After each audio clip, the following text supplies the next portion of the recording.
Dr. Nadia Azar with Drum Talk TV here at the NAMM Show 2019. I'm with Mark Schulman, the drummer for Pink. Mark, how are you? Dr. Nadia from Drum Talk TV. How are you doing? I'm doing great. Awesome. You having fun today? I'm having a great time. It is crazy and energetic and magnificent. I'm losing my voice. I know, I can't believe I haven't lost mine yet. Yeah, so that's a related injury. Yeah. Drumming related injury related to being at a trade show. Yeah, yeah. Losing the voice, yeah. Yeah. I talk more today than the entire year, So tell me a little bit if you've ever experienced a drumming related injury, the kind of thing that develops from overuse or repetitive strain. Well, the interesting thing is, because I kind of grew up, I studied with Freddie Gruber and I studied with Bruce Becker. I've learned how, like, the louder and the bigger I play, the more loose I need to be.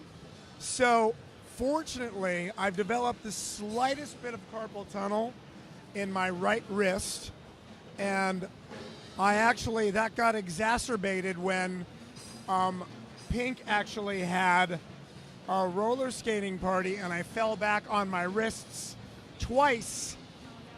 Not when I was roller skating, when I was standing still. And so then I had to have 3 months of physical therapy. And then the physical therapist on the road has continued to make sure that my wrists are strong, and then I do specific stretches. My approach to warm-up, because I'm like an athlete, so rather than having sticks in my hand before I play, everything I can do is to stretch.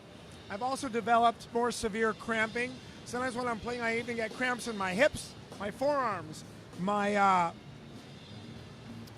calves. It's more like a funny story. It wasn't funny at the time, but I was lifting all these weights and I wasn't stretching. I was on the Richard Marx tour and it was my drum solo, and all of a sudden I got a huge calf cramp right in the middle doing this double kick thing, and I stopped and I stood up trying to stretch my calf, and I started playing on the toms, and the audience was going nuts, and my drum tech's looking at me like, what's wrong? I said, I've got a cramp, and he looks at me, and I was wearing skin-tight 80s pants, and he came over and he thought that the circulation was being cut off, so he came and cut up my freaking bands.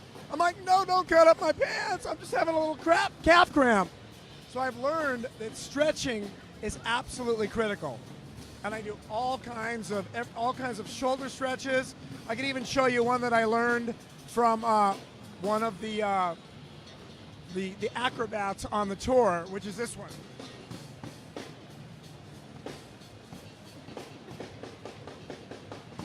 Which stretches the shoulders. Hard to do in a tight jacket, but so stretching to me is really, really critical, and it prevents more of the issues from happening. I know that at one time I just went to hit my china on the side and threw out my back. Well, I come to find out I have 4 herniated discs in my back and 4 herniated discs in my neck.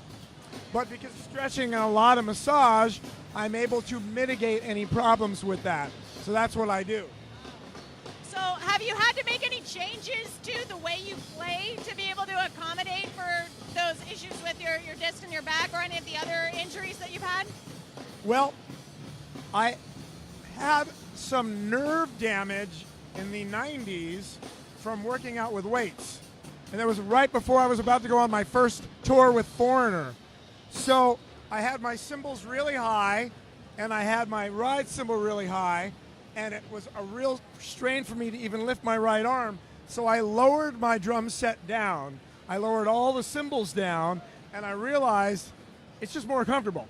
Like, I like doing a lot of flashy stuff, but I don't want the drums to be in awkward positions when I'm doing flashy stuff. So I just keep everything very, very comfortable, and there's a certain seat height. So when my hands are resting, they're resting parallel, so I'm not like pointing down, I'm not lifting up. I try to eliminate as much tension as I possibly can. I mean, I'm like in my late 50s at this point, guys, and I've been doing big, very physical gigs for 30 years, and I'm still doing them. I'm playing with Pink an hour and 45 minutes per night, and that's without a break.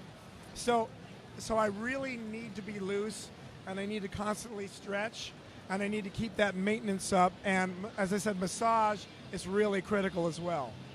So that brings me to my last question. And you mentioned massage, but do you do anything else off the kit to keep yourself in good physical condition to be able to handle the demands of the Pink Tour or any other high energy gigs that you do? Well, it's funny you ask, because my friend Dan Thurman who's an amazing speaker and an amazing athlete. I just told him that my goal this year is 100,000 push-ups. So I do it 300 push-ups a day, usually in groups of 100 or 80. But I start with 100.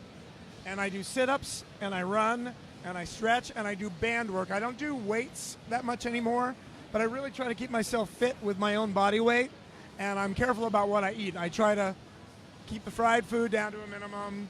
I still, I like my tequila every once in a while, but I eat relatively well, and I pay attention. My one weakness is I'm the most ravenous after the gig, and that's when I eat the most. So I just okay, that's what I'm going to eat. But I try to keep the weight down. Plus, I want to look good for my beautiful Swedish wife and my beautiful boss.